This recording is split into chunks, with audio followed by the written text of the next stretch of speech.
Hi, it's Bronwyn here for another episode of Black Mental Health is Black Health, where we talk about all things related to our mental health and our physical health because we just can't separate them. Well, tonight you've got just me, and I really want to focus on the wellness and the relationship between mental and physical health. Usually, when you think about talking about self care, you're going to get tips for self care. Well, we've done that before. I want to dig a little deeper and look at that relationship between physical and mental health.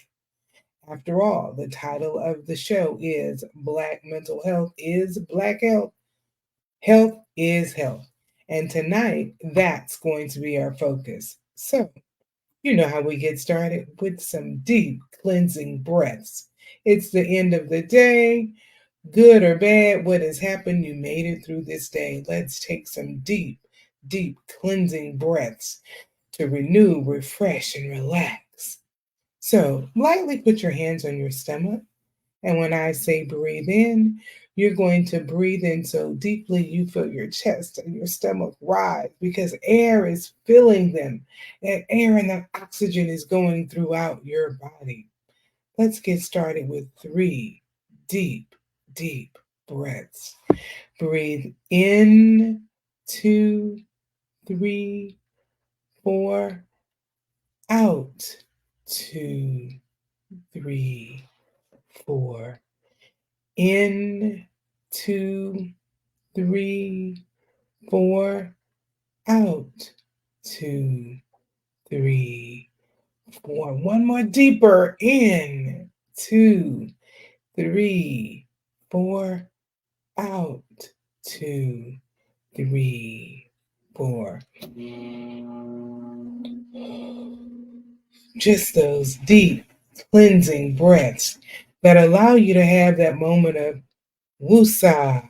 Yeah, I'm feeling a little better. I'm feeling a little less stressed. Well, when I thought about the show tonight, I was looking at so many different things, and we do have some exciting guests coming up in the near future. But I always look at it's what month? Well, this is a new one, Self Care Awareness Month. And we talked about self care actually earlier in the year, about 6 months ago. But what I wanted to look at tonight was not just tips to managing your self care, but digging a little deeper at the relationship between physical and mental health and how that relationship of wellness is interrelated and how we're going to take care of ourselves. So I have three, maybe four S's we're going to look at. The first one is screening, the second one is sugar, and the third one is sleep. Now, that might sound a little odd to talking about self care. What does that have to do with anything? Well, let's dive right in and find out. The first S is screening. Screening is all about our prevention. There are so many reasons we can avoid screening. And I'm specifically talking about screening for cancer. Nobody wants to do that because, oh, it's just too much. But when we do screenings, man, we can save ourselves a lot. I forgot to start off with the definition of self care. I'm big on definitions, so we're all on the same page. So let me back up and give you that before I dive into my S's. And I'm using a definition of self care from the World Health Organization, WHO. They define self care as the ability of individuals, families, and communities to promote health, prevent disease, maintain health, and cope with illness and disability with or without the support of a healthcare provider.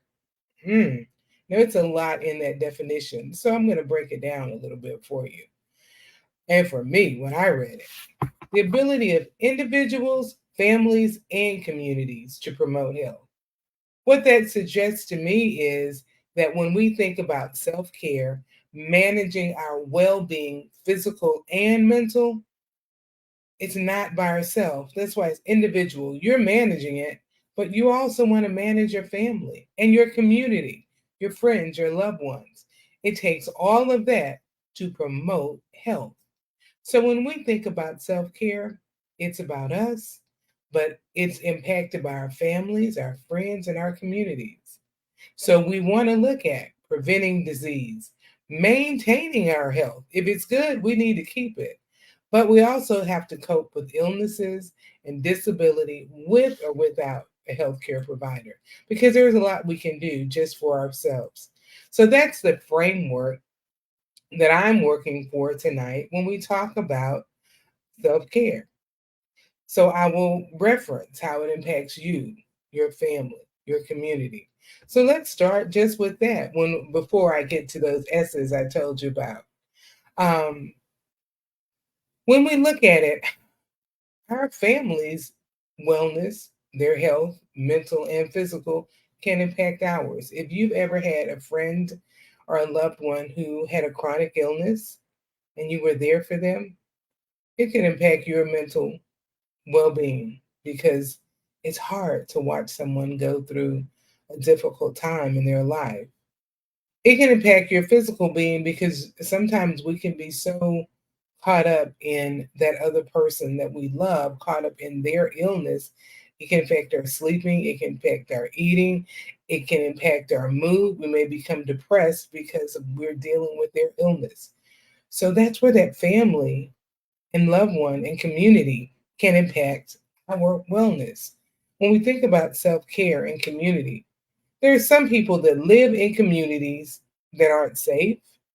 There are people who live in communities that don't have access to things they need, such as a grocery store, a regular, just good old grocery store with fresh fruits and vegetables that's there. Not everybody has access to that. So the community you live in can impact how you're able to practice self care. So self care is so broad. It encompasses so much, and I just want to put that into perspective. So there's some things that are out of our immediate hands, such as our community. Things in our community, some things we don't have the ability to readily change, but we work toward making that happen. So all of this plays into caring for ourselves. So I said we're going to look at some S's. And the first one is screening. Hmm, cancer screening? Wow. People don't want to do it. Why? It's too expensive.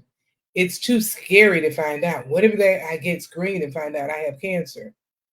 Or the third one I've heard, if it doesn't bother me, I won't bother it. I'll find out when I find out if something's wrong. Well, let's look at all of those. And I will tell you that, wow, none of them are valid reasons not to practice self care. Now, the first one is real, it's too expensive. But right now, we're only talking about just screening to find out. So I, like everybody else, I can go put it in Google and just see what happens. I entered into Google free cancer screenings near me. One website that popped up was preventcancer.org. That's preventcancer.org. Man, this website was amazing. They have links to screenings for free or low cost mammograms, pap smears, digital rectal exams, colonoscopies, and there's some other cancer screenings that are intertwined in there. Those are the ones that were right on top. It was amazing what they have. Oh, also lung cancer, prostate cancer, and skin cancer. They're right there. When you're on there, you can click on any one of those and it will, you put in your zip code, it will find free or low cost screenings near you. That's preventcancer.org. Prevention is important. When we know something's going on, we can fix it or we can at least work on it. Now, African Americans die at a high rate with various cancers. Some of it is we find out too late. Maybe we don't get screened. Some of it is just the healthcare system and the inadequate ways we're treated. But if you find out, you'll know what battle you're fighting. That takes care of the too scary. I just don't want to know. Not knowing doesn't make it go away. Not knowing actually makes it worse. Because if it was a cancer in your body and you could stop it early, you're better off than letting it grow. Cancer can be staged. You're typically better off in stage 1 than stage 4. So it's scary to find out. However, it's necessary. If it doesn't bother me, I won't bother it. Well, it's bothering you, whether you know it or not. So screenings, those annual screenings, there are, you can look up what screenings do I need. There are organizations that will tell you, and I won't go through each of them, but there are some screenings that actually start in your 20s. From your 20s all the way up, you'll find a list of screenings by decade, different cancer screenings by decade. Yeah, it's scary, but if you're going to practice self care and take care of you, you've got to practice some precaution, some screening, some prevention.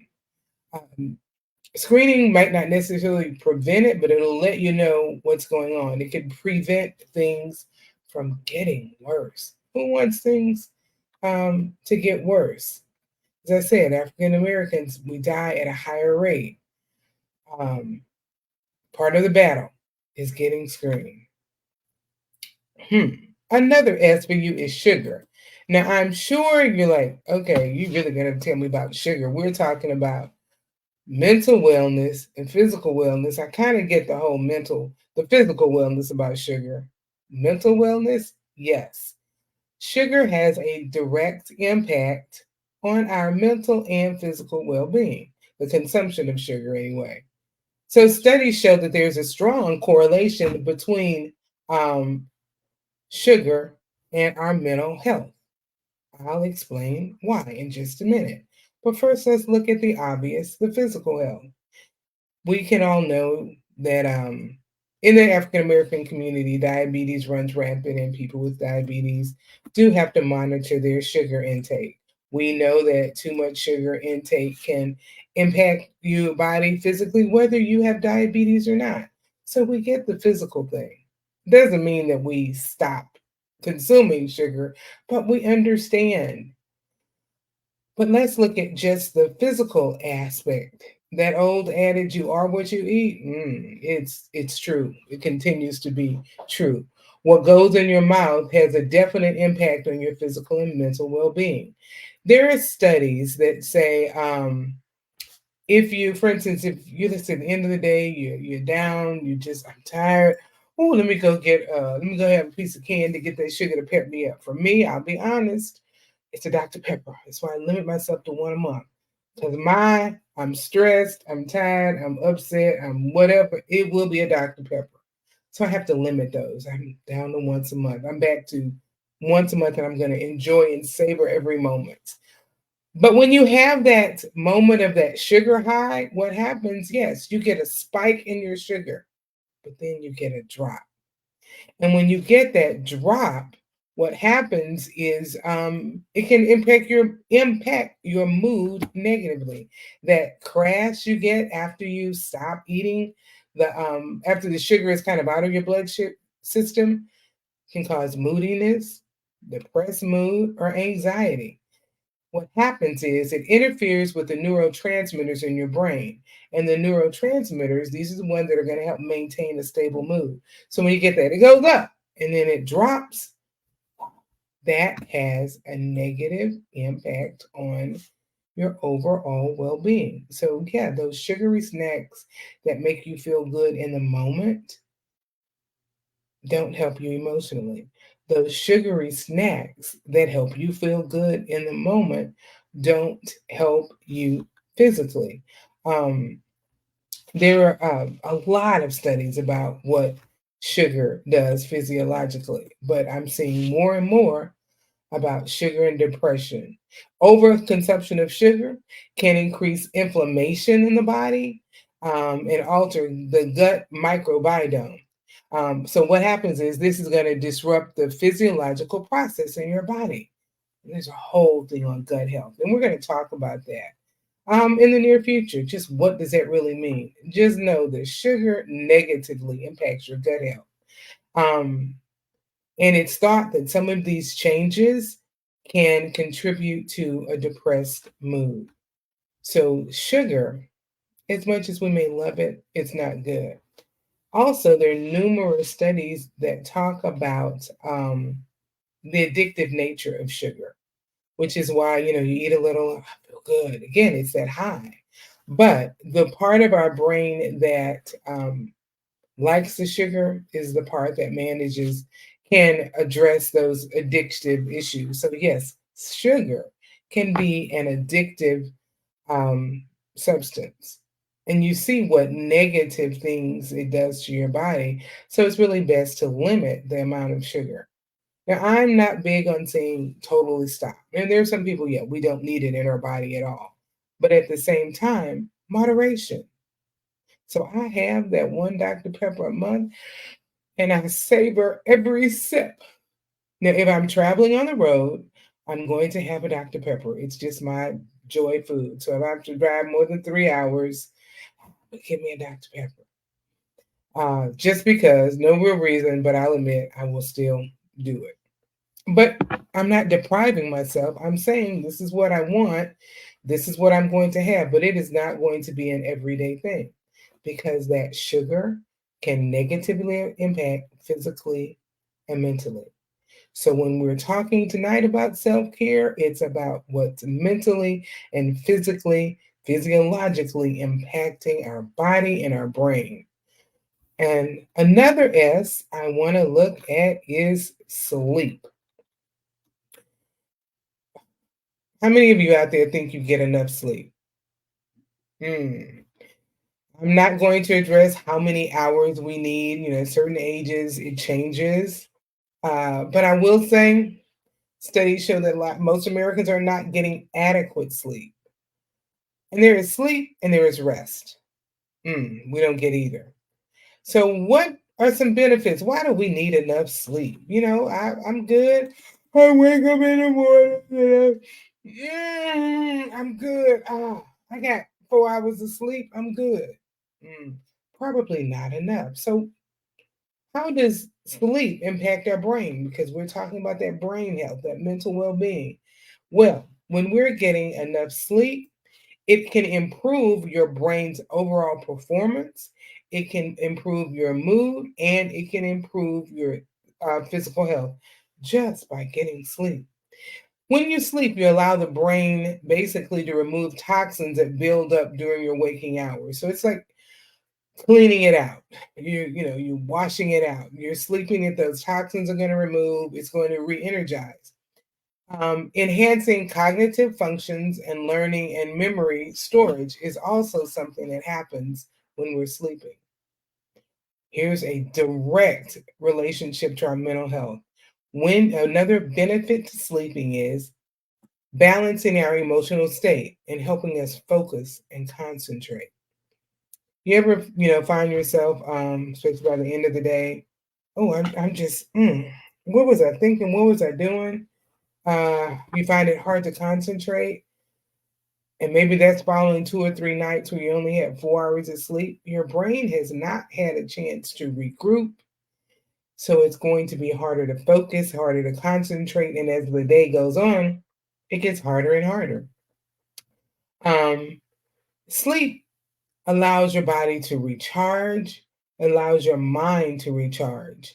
It leaves you refreshed and alert when you awake. Without enough sleep, the brain can't function properly. This can impair your ability to concentrate, think clearly, and process memories. So you just don't function as well overall when you're not getting enough sleep. The other thing with sleep and mood, man, they are definitely related. Um, Sleep connects to, well, inadequate sleep can cause more stress. Healthy sleep is associated with enhanced well being, mental well being, as well as physical well being. So you sleep, you feel better. There are some people who suffer from chronic insomnia. This can actually increase the risk of developing mood disorders, such as anxiety and depression. You don't get enough sleep, your anxiety and your depression can sleep. But think about it, when you're tired and just tired, I haven't had enough sleep. We can go through this time. Man, I had 3 hours of sleep last night. Night before that, I only had two. Well, I got five last night. When it's this cumulative point of not getting enough sleep. When you're in that vein of I didn't get enough sleep, it can easily lead to depression or anxiety because you're not thinking clearly. Our anxiety could be that, oh, I'm worried. Am I going to do this? Am I going to remember? Oh, did this happen? And the anxiety can build upon itself because our brain has not rested enough, can't make good choices because it hasn't been refueled. Poor sleep, um, throughout just a habit of getting poor sleep, can be helped through different ways. You can practice relaxation. You can go to bed earlier. You can work on turning off anything electronic for an hour before you go to sleep. Now I know many of us, and I'll say us, I'm going to watch TV to settle down, then I'll turn it off and go to sleep. But if you're someone who is dealing with sleep issues, probably not the best thing. Being able to unplug and relax can allow you to have a better quality of sleep. So it's not just that you're in the bed for 8 hours. Are you getting sleep? And what is the quality of your sleep? Hmm. The last thing I want to address, the last S on my list of things to help you improve your self care for mental health and physical health is socialization. Socialization, yes. When we looked at the World Health Organization's definition of self care, it says the ability of individuals, families, and communities to promote health, prevent disease, maintain health. Families and communities, that's where our socialization comes in. It is a personal belief that we really aren't meant to live life alone. So, what if I'm an introvert? I don't need to be around people.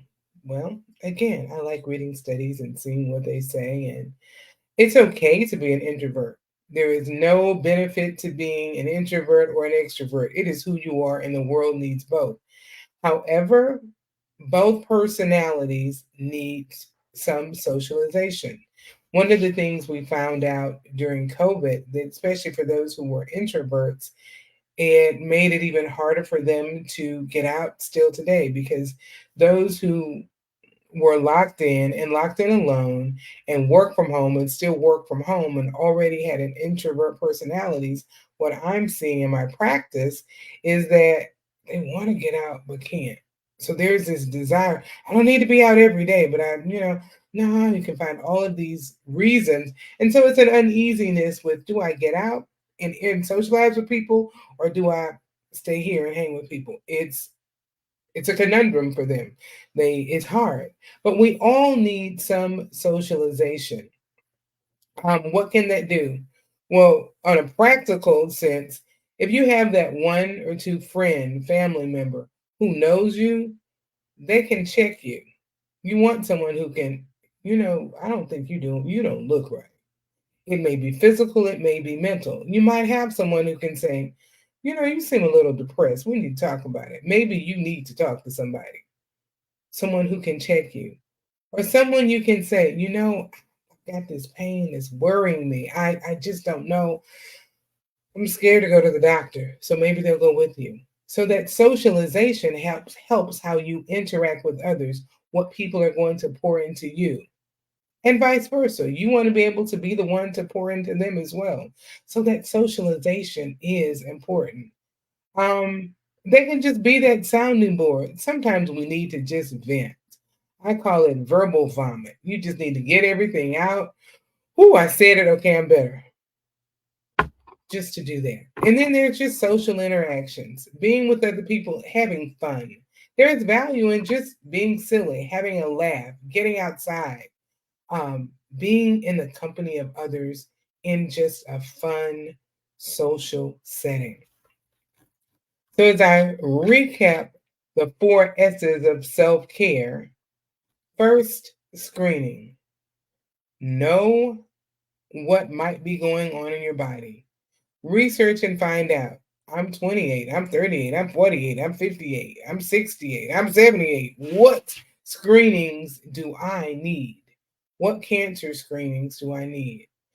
Know your family's cancer or overall health history. Are there things you need to be screened for other than cancer, but knowing my family has an issue with this, so I probably need to check it out. Remember, preventcancer.org is going to have a list of free or low cost things in your area. The next S was sugar. As much as we like that wonderful addictive substance, it can negatively affect us physically and mentally. It can lead to depression, anxiety, overweight, higher blood sugar levels. I can go on and on. Have a little, but not a lot. Sleep. This one you can have a lot instead of a little. That sleep is going to improve your brain function. It's going to improve your ability to your mood, because when you won't be I didn't mention this, we can be hangry. I say sometimes we can be slangry. What's that? I didn't get enough sleep. And so my mood is just foul. And everything you say or do gets on my nerves. So that's impacting that mood because you're just in a foul mood because you didn't get enough sleep. And the last one was socialization. Yeah, we were meant to interact with others. Be in community. Find ways to hang out with friends. Find a friend. There was an old line from a song: people who need people are the luckiest people in the world. Well, you know what? We all need people. Whether you're an introvert or an extrovert, you need someone around. Well, those are our tips for managing your self care, being well, practicing wellness. Not just tips, which we've done before to healthcare, but looking at that physical and mental reasons to practice self care. We like to end with a call to action. And this is our call to action. Take care. Number one, take care of yourself. You are the only you in the whole wide world. God made you, He broke the mold. There's not even identical twins, there are differences. Number two, remember what we feed our body impacts our mental and physical health. Now, when I say what we feed our body, that's what we physically eat, what we feed our brain by what we watch on television, by what we read, what we listen, what we consume. So, whatever you feed your body will impact your physical and mental health. If you want to practice self care, think about, what am I feeding my body? And my last call to action, which has been for a long time and probably will be forever: vote, vote, vote. Now, we are in a presidential election year and people are thinking about voting for president, but you've got to vote that's top ballot, but you've got to vote down ballot. The things that those people lure on the ballot or have the impact they have on your life can be even greater than the top ballot. So I say become an educated voter. Don't just vote because someone says it. You can go to vote411.org and see what's going to be on your ballot. Who are the people on your ballot? Vote for yourself and your community. We talked about individuals, families, and communities. Vote with that in mind. Make sure you're still on the roll. Many people have been purged in states like Texas. So vote, vote, vote. Be an educated voter. Make sure you're a registered voter and get out there and vote. Well, I will see you next week. We have some interesting topics coming up, such as just what is Project 2025? I've heard so much about. I have consulted with some experts and they will be here to talk to you. Well, I am Bronwyn, Miss B, the Black Couch Therapist, here to help you become a better you. I'll see you next week for another installment of Black Mental Health is Black Health. Bye now and have a thriving, fun, thankful Thursday.